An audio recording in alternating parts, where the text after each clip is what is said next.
All right, welcome to the latest edition of 42 Stories Anthology Presents. We have one of the artists for today's interview, David Poulter. Welcome. Thank you, Ben. Thank you very much for the opportunity. So tell me, where are you located?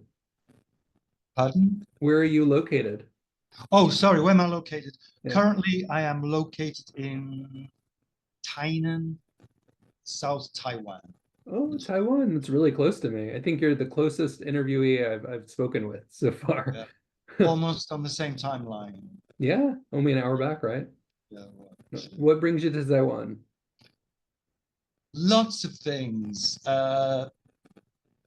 Mainly the weather, because living in Ireland, it rains all the time and it's pretty cold. Yeah. But here it can rain, but it's tropical. So, and I wanted to see the other side of the world. Hmm. I wanted to see the Pacific. I wanted to see the Pacific Ocean. I wanted to see a tropical island. I wanted to experience another culture that was completely different from anything Western. Hmm. Basically, things like that. That makes sense. Where's your artist space? Uh, this house that I own is my office space. Yeah. Uh, So I've got quite a bit of space where I can paint. hmm. Oh yeah. My living room is actually my studio, so Hmm. it's pretty antisocial in a way, but it's okay. I got a garage and a kitchen, other rooms, so I can Hmm. afford to actually take a room and put equipment in it. So yeah. Well, every form of art needs a little anti-socialism so that you can work on the art. Yeah, Hmm. it's a solitary pastime. Hmm. Obviously, I've got this room I did up myself as well, where the computer is. And this is a better room for the AC. So if it gets really hot, I can come in here, knock on the AC, and shut the door in that room. Because I can put the AC on in that room, but using acrylic paint, the paint dries incredibly fast. Really? Yeah, because it's sucking all the moisture out the air. Hmm. So there have been occasions where I've squeezed out paint and I've been trying to paint. It gets the skin on really fast. Yeah. So obviously I could use oil paint, but I'm not a big oil paint fan. And I can use retarding medium for acrylic, which I have done, but it's a little pricey. So, you know, I come in here and I do a lot of drawing on the computer, but it seems to me in this day and age, uh, AI is going to take that away from a lot of graphics people. Hmm. What do you think about that? The AI situation, things like Um, mid-journey. I think people are really overreacting about AI and that it's a tool that humans can use if they want to. And if they don't want to use it, they don't have to use it. And then people are whining about it and saying this and that about it. But it's really just a tool. If you want it, use it. If you don't want it, don't use it. End of story. So you don't see it as an existential threat Not to at all. graphic artists. Okay. No, it's just a tool that people can use if they want. And it's not a threat. If anything, it's helpful. As an English teacher, I've used it sometimes because I have a lot to do and I'm so busy. Sometimes I just throw into an AI chat, give me some questions for socioculturalism because I have to discuss that topic. And then it gives me a bunch of topics. I ask the students about the topics. AI just helped me as a tool. I don't see it as a threat. It Okay. it just helped a teacher. Right. Okay. But So I can image see, and I think that with artists, they don't have to worry also because the art that AI generates is copywritten. So that's true. Yeah, yeah, that's true. They have brought out legislation in that area. yeah, yeah. True. But and if you look at history, people kind of freak out when something's new, no matter what it is. Yeah, yeah, for sure. I mean, it happened, with the internet.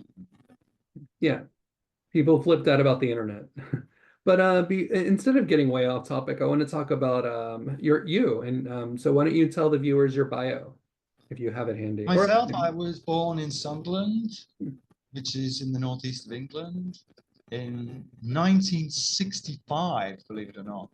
I don't know how old you are, but when I, look at myself, I have to pinch myself because I just think, God, that's 20 years after World War II ended. Hmm. Yes, anyway, I was born there. Mother was a housewife, dad was a teacher. Sunderland, pretty boring, up on the northeast coast, close to Scotland. Hmm. You know, London, way, way from London. At that time, with myself growing up, pretty insular place. People were crazy about beer and football. Hmm. I still like beer, but I never liked football. Yeah, never really got interested in it.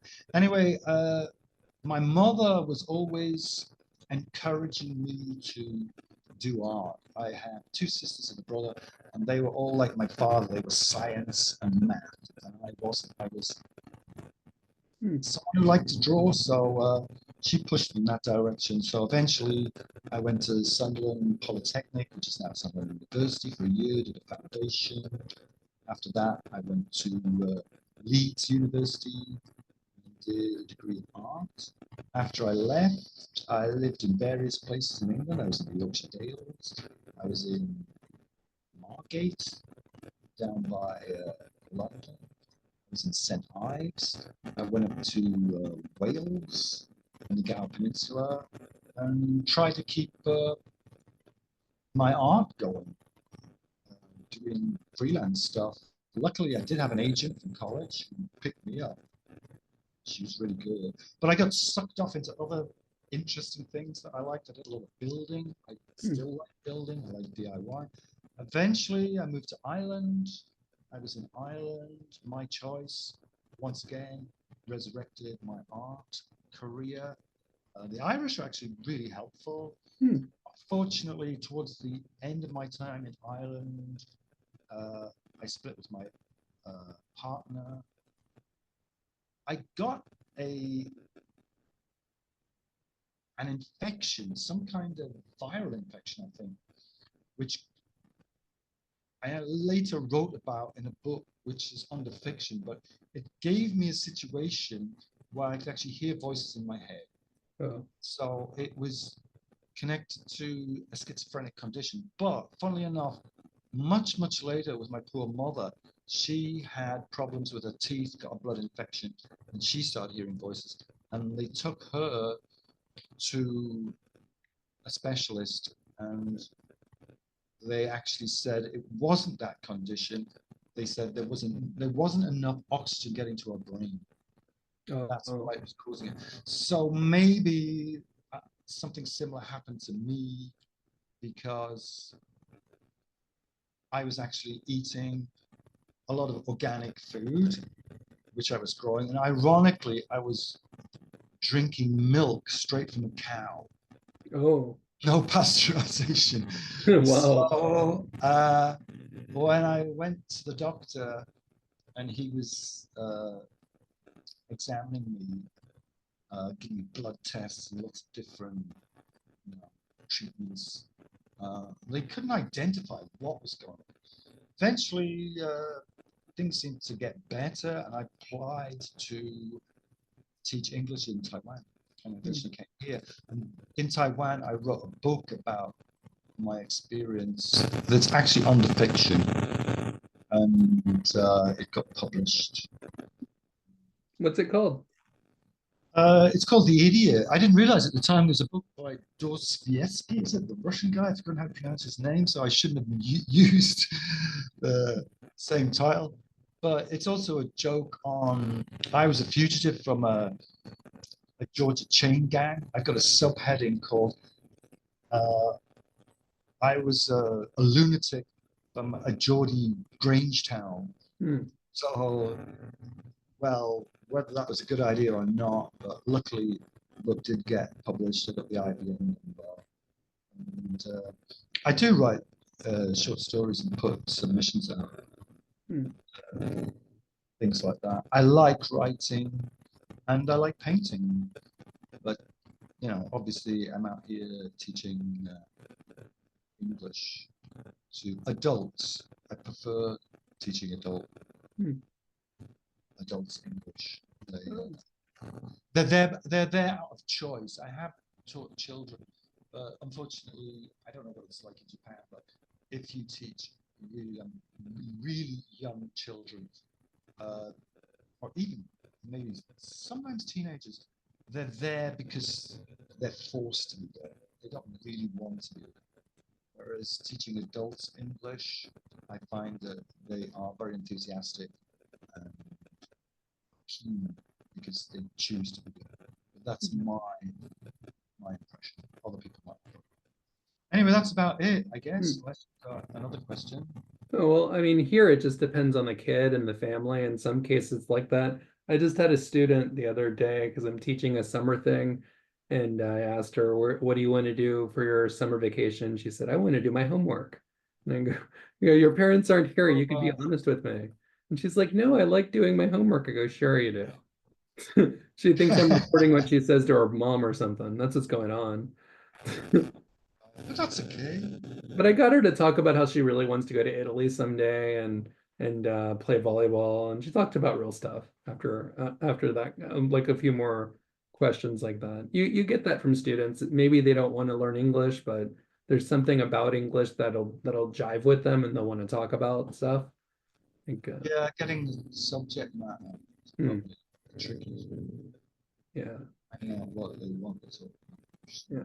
You were talking about books. Who are some authors that you like?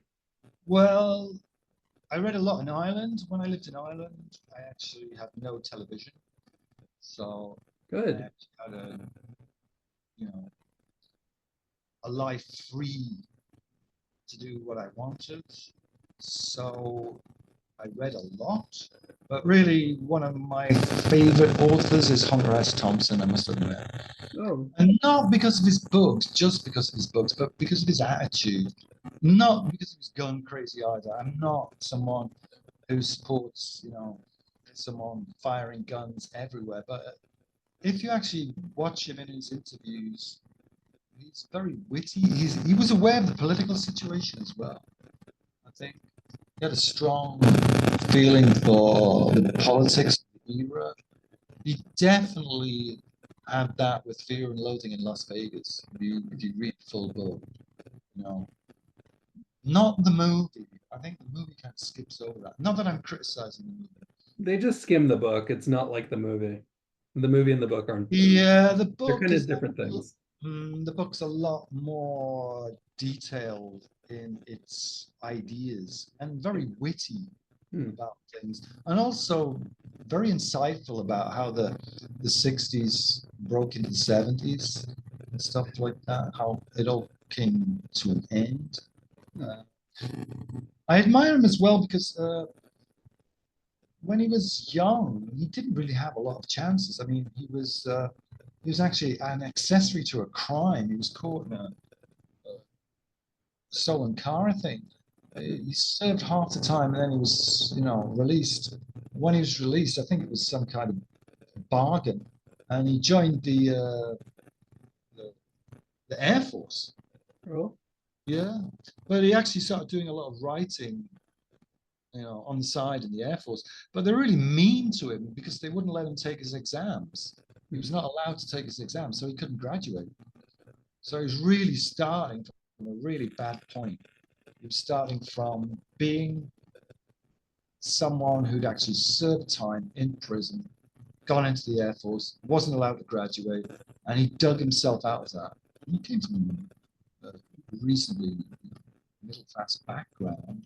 He wasn't spoiled, but he wasn't super poor. But he had a bad start with that. And also the fact when he did make it, I think one of his first books, Hell's Angels, 1967, one of his first successes, maybe. I think he wrote the Rum Diaries before that, but it didn't do well. Hmm. Uh, he bought a place in the middle of nowhere. He bought a place where he had a lot of woodland and he had a wooden house and you could chop wood. And I like that kind of lifestyle myself. In Sounds fact, great. that's one thing I miss in Taiwan. I keep promising myself that I'm going to leave the city and I'm going to go back to living in nature. Hmm. He bought somewhere, Woody Creek, wasn't it, in Colorado? He bought somewhere immediately, and he lived there for the rest of his life. So he'd be one of my favorites. Yeah, there's some artists who've kind of done that too. They went out into the forest and just kind of drew. Are there any artists or painters who you like? Me, my Particularly? favorite, I'm pretty old fashioned and traditional when it comes to that because when I studied art, I I gave up PE when I was 15 because I could at school. Not that I was ill, I was just someone who didn't like PE. Hmm. And you could at that time, way back at that period, you could actually drop the subject quite early. So I gave up PE and did extra art classes by choice. And I really like the Renaissance, the European Renaissance. And obviously, the European Renaissance is covered with artists doing religious iconography. I mean, you can't avoid it. It's everywhere you look. Yeah. But some of my favorites would be the Germans. And I've got number one would be Hans Holbein the Younger. If you Oh. actually look at his work, it's unbelievable. I Hmm. mean, meticulousness of it. Also, Dürer. You might have heard of Dürer, the Yeah. German artist who did the hair, and the great piece of turf. Yeah, but Hans Holbein especially because if you actually look at some of his works, like Sir Thomas More, they're better than photographs. And he was painting, what, around 500 years ago, and that ability to capture somebody's face and the clothing and the atmosphere and the personality is amazing. And to do it 500 years ago and to not have an art shop, to actually practically make a lot of your own materials. Hmm. You couldn't just pop out to the art shop and buy brushes and stuff like that. There was a Did it lot of work manually. involved. Yeah, to actually do that, sometimes without being too critical. I mean, I look at my own artwork and I think you're just not good enough. You got to do this and that. But to look back at that period and see people like him, you know, he actually died when he was 45 or 46. No one's even sure when he was born. He was 1497 or 98. And he produced an awful lot, but by his mid 40s, he was dead of the plague. And he moved around from different, countries. He moved from one country to another. So to be able to do all that and have such high quality images, I think that's pretty much a genius for the Renaissance. Because when you talk to people about the Renaissance and painting, the first person they say is Leonardo da Vinci. It's Yeah. like everybody's lips, but yeah, yeah. Well, Leonardo da Vinci was good, but if you look at Hans Holbein, I think he was better. I think Dürer was better. And there's a great picture also by Hans Holbein called The Ambassadors. And it's in London. And you can actually download it as a free image. Yeah, I've seen it. Yeah. And the original is 2 by 2 meters. And everybody who looks at it will see this strange mark across the bottom that's hard to pick out because we've got two ambassadors dressed in finery. We've got two shelves behind them with lots of different objects on them, painted meticulously, like globes and scientific instruments and scrolls of paper, all Huh. perfectly painted. A lute, that's a guitar in foreshortening. And it's all very symbolic. It's about the political things happening at the time. But right at the very bottom, there's this strange white and black mark. And it's actually a skull. And to Really? actually see it properly, you have to tip your head at a strange angle to the painting. And you can see the skull perfectly. In other words, it's on a different plane. And he painted it to get that effect. And the message is no matter what's going on, no matter how rich you are or clever, one of the interpretations that is death is waiting for you. Yeah, like that song. Understand? And also, Yeah. if you actually look at the bits and pieces on the shelves, they're actually related to the problem with the church at the time. The Catholic Oh. Church actually split, and the Reformation had happened with Martin Luther. Hmm. So he's commenting on all of that. He's commenting on the finery of the world, the science of the world, and that schism within the church, where you've got people literally killing each other who are supposed to be religious.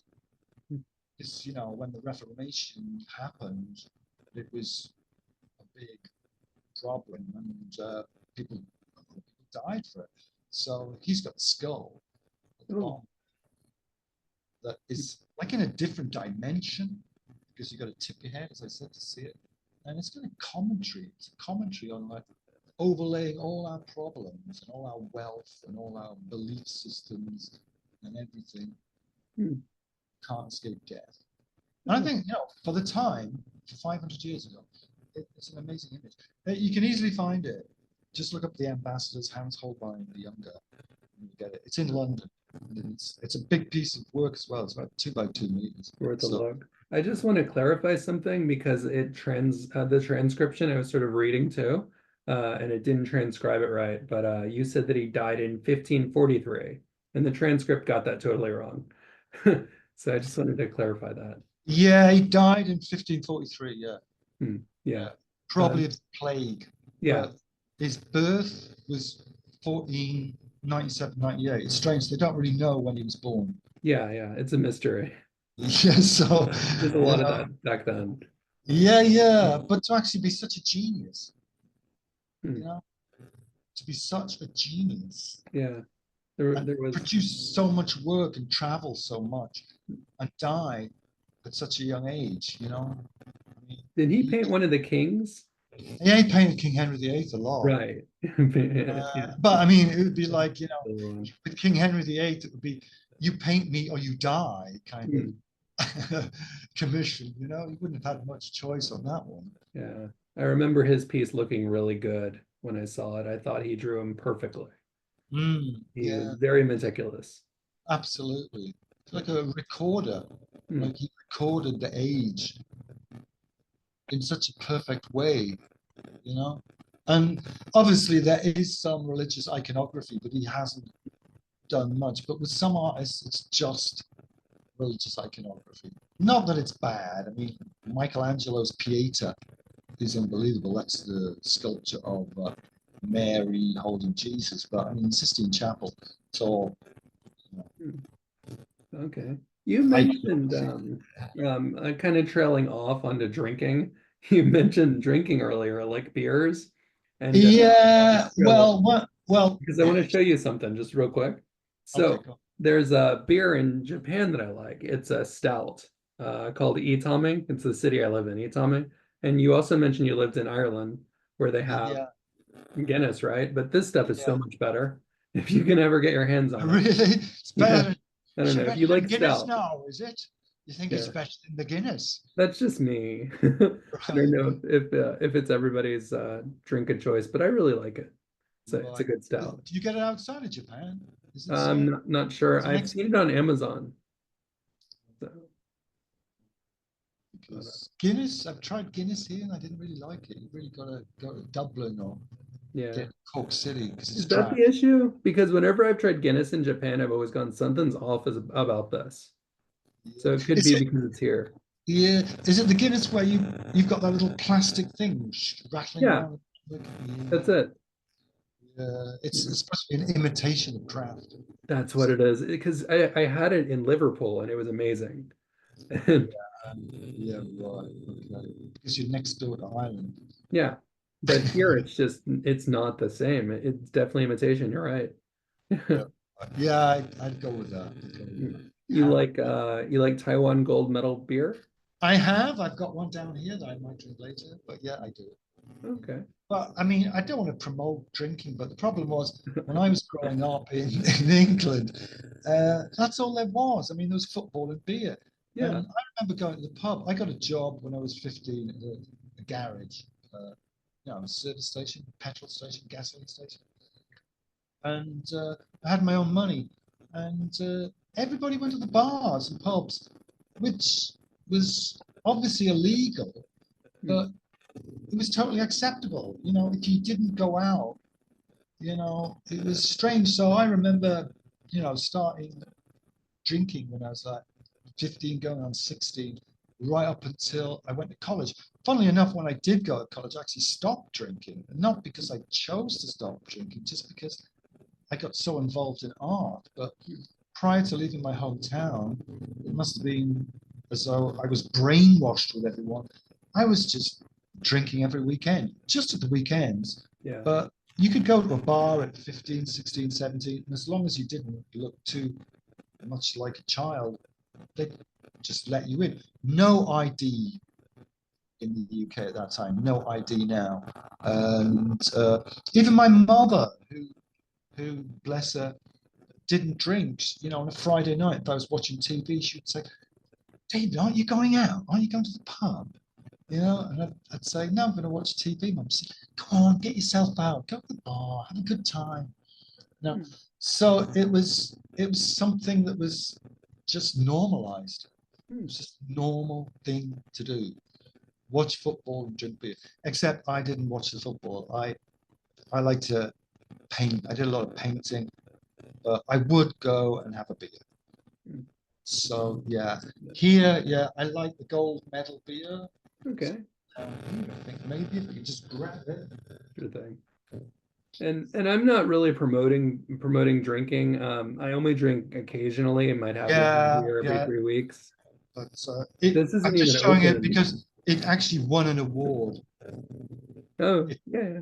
it Oh, I won an can't actually see it quite a little higher. Yeah. Ah, I've seen that beer before in Japan. Yeah, it won an award through the Europeans, I think. So Hmm. to impress Europeans and Hmm. get a gold medal, they must have done something right, Hmm. obviously. Okay. So Okay. anyway, so that's the beer, yes, for sure.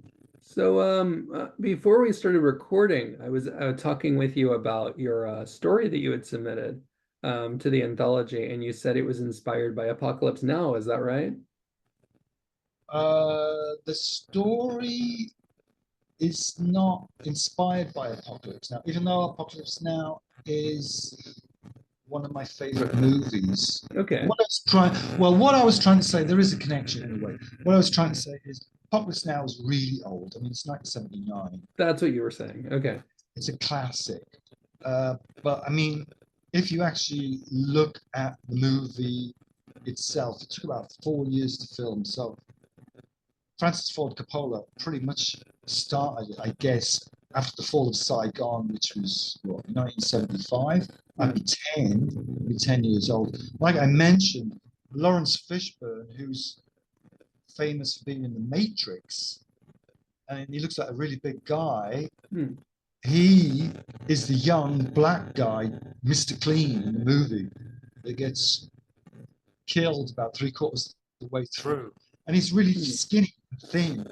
And the reason is he started the part when he was 14. Oh. He's Hmm. 14 when he starts the part. Obviously, Martin Sheen is Willard going after Kurtz, which is Brando. But the whole movie, as I mentioned, is not really about anything but barbarism because when he actually finds Kurtz, Kurtz is in the jungle with everybody. He's with soldiers, aboriginals, uh, anybody you can imagine has collected around him, and they're living in the middle of the jungle. So the message that's being put across is war is just basically barbarism on any scale. Yeah. That's the idea of the movie, I guess. For myself, to do with the the writing I sent to you, what I was trying to get across was the idea that privilege often comes in right through society. We get the situation top to bottom where we get privilege. We can't escape it, obviously. I mean, I'm privileged. There are people way above me who are much, much more privileged. Hmm. And there are people, poor people below me who, you know, are super poor in a way. They have no real lives. So getting back to the movie, uh, the one thing it gets across as well at the time with Vietnam, a lot of the soldiers didn't have a choice. They were just drafted. Yeah. You know, they got papers and they just had to go. They, you know, the rich sent their kids into Canada. Hmm. The poor who couldn't do it, you get a piece of paper in the post, and that would be it. And you have to go and fight in Vietnam, and Oh, that would be it. So, looking at today's world, if you want to look at inequalities, I mean, there are massive inequalities in areas like the Congo. I mean, we're all watching TikTok videos. They're digging cobalt out of the ground that helps run the batteries. It's not lithium, it's cobalt. Cobalt is added in small amounts to help keep the charge. And, you know, we've got this whole set of layers of inequalities. So when I sent the relaxing ASMR videos, question mark, it's about the fact that a lot of us will watch an ASMR video to relax, like I put in the title, but people are doing crazy things like cutting soap or repetitive things like squeezing some clay or something or making a noise. hmm. So here I've called it the real life project, relaxing ASMR videos question mark. I imagined the real life project, shot in real time, 8 hours of contiguous footage of an assembly line worker live from Bangladesh, a woman working on a sewing machine for 10 hours with 5 more consecutive days included. So it's a satire where you get this repetition. It's in ASMR videos, but obviously these are real people having to do these real jobs continuously because that's what their lives are about. They haven't got the opportunity like us to sit down and watch a TikTok video or an ASMR video for an hour to relax. So that was the idea of the satire. Not funny, admittedly. It's not meant to be funny. I And not mean, all satire is supposed to be funny. A lot of people mistaken satire for humor. They don't always realize that's not the point. And yeah, in that case, I think you did get the satire part of it pretty down because you right, weren't going for humor, you were going for a point. right. But I wasn't trying to be nasty about ASMR video makers or the people who watch them. It's just Hmm. hopefully I like to keep myself aware of what's going on in the world. And it was just a small attempt to put a piece of writing across to say, look, you know, people do a lot of repetitive things just to make a living. Hmm. Where others cut bars of soap and we watch them and they get 15 million views Right. and make a lot of money just cutting a bar of soap. So it's just I find that incredibly Hmm. ironic. It's the Yeah. woman in Bangladesh is making a pair of jeans for about probably less than 1 cent per hour or something. I don't know. Yeah. Well, not a lot anyway. She won't get Hmm. paid a lot. There's some interesting art out there. What got you into art? Pardon? What got you into art initially when Oh, you what got me into it? My mom, Oh, definitely. really? She, like I said, uh, I grew up with 3 other siblings, and all of them were pretty much science math. My mother, who was a housewife, she was very particular about her cooking, her cleaning, her garden, making clothes. And, I didn't think about it at the time, but when I look back, she was very industrious and very creative and very artistic Hmm. with everything she did. So as soon as I started drawing, she started encouraging me. And I started drawing from a very young age, and I wasn't interested in numbers. My father kept pushing me, thinking, why aren't you? Because my father was a math teacher. So Oh. why, why aren't you doing, more math? It's like I don't like it. I don't like math. I like painting uh, pictures of my mum's garden. So she really looked after me and really encouraged me to read. Hmm. That's interesting you say that a lot of people who are creative don't like math, and that's why the author Yoko Ogawa surprised me because Yoko Ogawa writes about this book, the Maid and the Professor, and the professor is this really good mathematician, and the book's like a lot about math, and I'm just surprised that this creative person wrote a mathematician this way. I don't think they're mutually exclusive. In fact, I think if you look at people like a Yeah, lot of Renaissance artists, they were mathematicians as well. And really. I've used perspective in my drawings. And I really think I went off numbers and math because of my father. My father Oh. was a very authoritarian guy. I was the firstborn son, and he was pretty aggressive. At that time, there was a lot of corporal punishment in schools. It was accepted. I got beaten as a kid all the time by him for doing little tiny misdemeanor things. My mother was always there saying, "No, stop hitting. Don't be so." She was very protective. So I think I went off mathematics because of his heavy-handed bullying influence. I don't want to criticize the guy, but he was a bit of a monster in that respect. And I came back to it later. I do like math. I like all sorts of things in math. Hmm. I didn't do badly at math at school, actually. It's just I didn't want to take it as a study subject. Hmm. Uh, I've got a real interest in, you know, geometry and stuff like that, perspective, things like that. So I have got that attraction to it. I do like it. And I think art and math can go together really well. It's Yeah. just uh, at the very beginning, at the time when I was very impressionable and young, I just went into drawing and ignored the regular math, the calculus, the equations. I was more interested in drawing flower petals and stuff like that. But if you look at that area of math, it's very creative because you've got fractals in nature.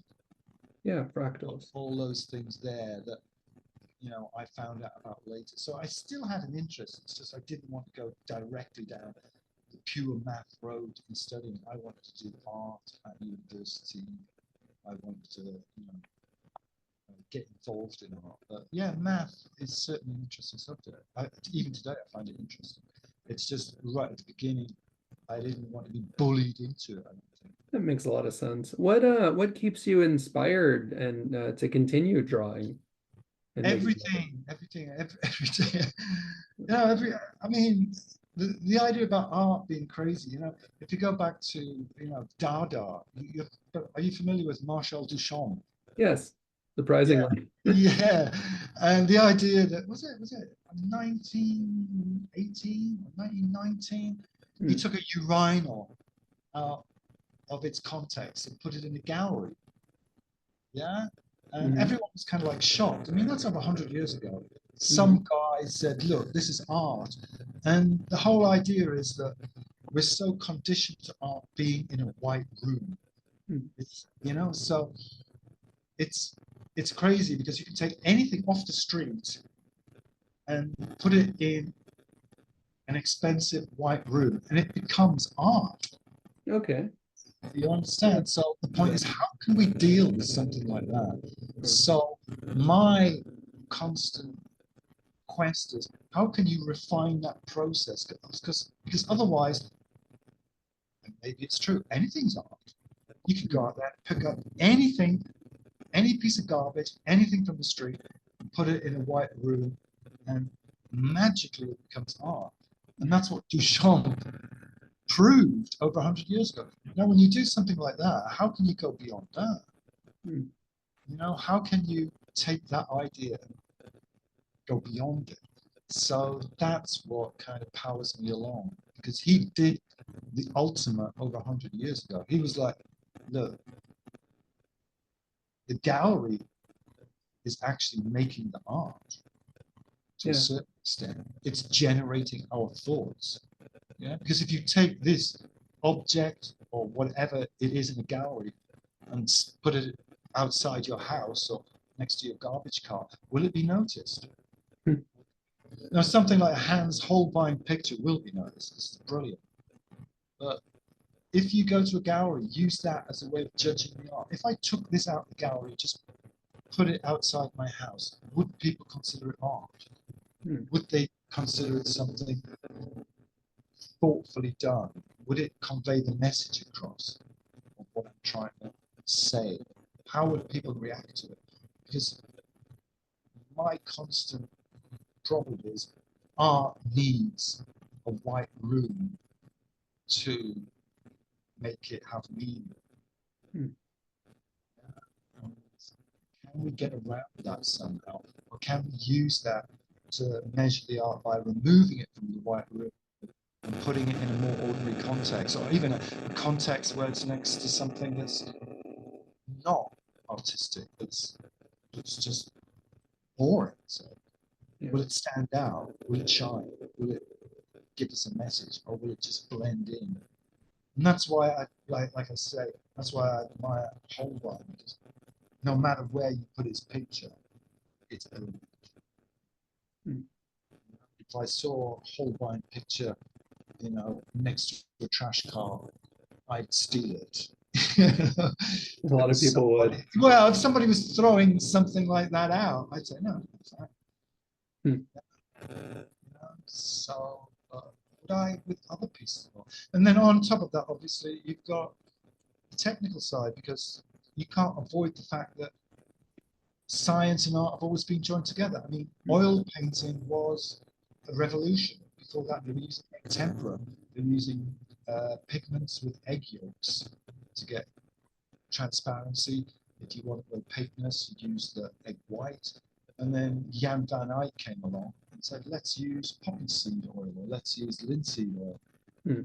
as a mixer. Obviously, somebody had done it before that, but it had been forgotten. But in the Renaissance, oil painting and the invention of it was, chalked down to the Dutch master Jan van Eyck.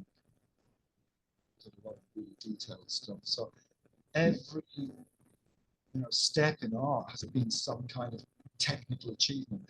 And in today's world, well, it's gone crazy, isn't it? With all the different apps and all the different ways you can actually make something, all the different materials. I mean, the technical side of art now is unbelievable, isn't it? Hmm. Yeah.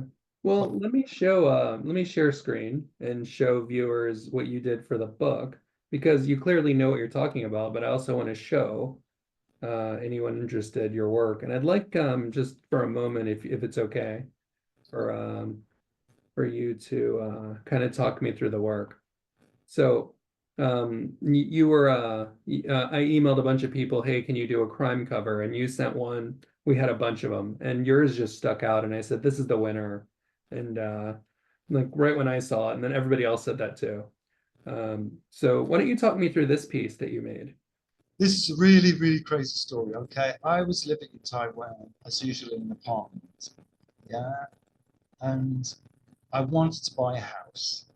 Okay, and I've been saving up money and had a girlfriend, and this is quite a few years back, about maybe 10 years ago. So I was looking for the cheapest house possible. Yeah. So we went out, we found this house, and this is the house I'm in now. And that was the view outside. Wow, Yeah, no it kidding. felt like real when I was looking at But it. yeah, it is a real view. That is the Yeah. real view. Okay. And the thing is, uh, they do have bars on the windows in Taiwan. Yeah, yeah. But the original was actually Ours are done real. in color, Huh. and it was to the outside. And not long after I'd finished it, it was a digital image that I did. I used a whacker board and an electric pen to draw it. And I actually used Pixar. Pixar, you might have heard of, it's a Japanese Yeah. free um, cartoon anime paint program. It's Hmm. still around. Yeah, Yeah. I love it. Even though it's well over 20 years, I've still got a Pixar version in my computer now. I drew it with that, and those houses outside were actually put up for. I don't know if you know the history of Taiwan, but it was under Japanese rule from 1895 to 1945. Right. 50 years, it was part of the Japanese Empire. In 1945, when everything came to an end, the Japanese left, and Taiwan actually had an inflow of the KMT, Kuomintang came in with Chiang Kai-shek, and Hmm. there was about 6 million people living in Taiwan, and he brought back about 2 million people from mainland China because he lost against Mao Zedong. He lost the war. Yeah. And when he came back, they put up cheap housing for the soldiers, the veterans. Okay. This is the remains of some of them. So when I moved here, it looked really, really rough. It looked really rough. You couldn't believe how rough it looked. But to be honest, it was never dangerous. You could walk out there anytime. Yeah. And you were perfectly safe. And I remember looking out the window, doing drawings and kind of like shooting Mm. shots, thinking, God, if you were in England, you had a view like this, you'd be thinking of kind of like heavy crime and you Mm. know, muggings and drug addicts, but it wasn't like that at all. Yeah. They're pretty friendly. But the problem was the people owned the houses, but they didn't own the land. And just after I finished it, the picture, the government moved them out and knocked them all down. They all Wow. So this is knocked down. I mean, historic also. yeah, they knocked the whole lot flat. So if I look out now, you can't see any of this. It's all a car park. And But you got it in time. You've captured yeah, it. I know, ironically. Yeah. So, when I saw what you wanted, I turned it into a black and white road Mm. crime. And I just thought, yeah, it looks like it's a place where the crime would be terrible because right in the background you've got some really rich kind of apartments, but in the foreground you've got these terrible kind of buildings that really did look like that. I mean, people would hang their washing up in the corrugated iron areas. It's a tropical climate. You don't have to worry about cold. It's Mm. just get incredibly heavy torrential rain in the summer. But even in the winter, the temperature wouldn't go below, say, 10 or 8 degrees. So you don't have to worry much about heating. But the picture's pretty much accurate to what was out there. Mm. Like I say, pretty much when I finished it all got completely leveled. And Yeah. obviously, I benefited because the value of my house went up. Which Mm. is, okay for me, but for the poor people living there, I don't know where they went. They got paid off, but they Yeah. couldn't stay there because they didn't own the land. But they were connected to the veterans that came back from mainland China Mm. when the Yeah, war. and it's a great story you have along with it. David, how do you organize your art into your life? Uh, I work in fits and starts. I must admit, sometimes uh, I literally work for hours and hours on end when I've got the time because teaching English can be spotty sometimes. Sometimes there are long breaks, and sometimes you get a time where you've got a lot of work on. Other than that, I'm always covering pieces of paper in notes, and it's something that's good and something that's bad because I end up with piles and piles of paper, with things on reminding me of stuff that I think is a good idea. And sometimes when I read it later, I think it's really a good idea. Or why didn't I put more details? Because I get a half memory and I think, Hmm. what's that about? You understand? So that's how I try to fit it in. Just it's not like an organized, disciplined schedule. It's fits and starts. Okay. Yeah. Huh. That makes sense. Where can viewers find you on social media? One of my biggest problems is self-promotion on social media. I'm hopeless. But I've got a book on Amazon. I've got a website, wix.com. There's a lot of stuff there. I should open more. In fact, I don't know what it is with me in social media. Maybe it's my age. I was going to say I was born in 1965. and just terrible. I mean, I could really ask your advice about that. I mean, what do you do? I mean, how do you actually? Oh, I mean, I have like 10 different social media things everywhere. And I just, when one of my stories comes out, I put it there and I use some of it to communicate with people in America. Um, Uh, but I don't think X, or as it was called, Twitter, is really being used anymore. I posted something on it, and I don't know, it was kind of just a ghost town. And I noticed only really famous people get likes or views. right. So And which one's better? Instagram? I don't even know. I think Instagram does have a lot of views. Whenever I post there, it gets a lot, but that's just popular for my end. A lot of people might find it just depends on them and what they're doing. One of the artists, let me just look at what she does. She uses a website that's pretty interesting looking. So, and I mean interesting in a good way, not in the art way. So, let's see. She uses. Oh, I'm not gonna remember the name. Just watch. It's like Artisan or something. Okay. Do you know the name? I can send you a link later.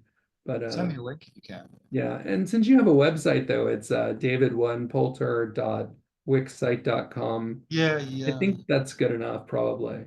So, and you don't want social media taking you away from your life, and Yeah, that's what ends up happening. I know. There's a lot of bad kind of news about social media. I don't know what to make of it. It's kind of And I watch these people in Japan walk down the street, and they're just holding their phone as they walk. They're gonna walk off a cliff because they're on social media. Like it's not really necessary. yeah, right. You can get addicted to it as well. Mm. Sure. But anyway, thank you for your time and for the interview. Right. Thank you very much, Ben. Good luck with your endeavors.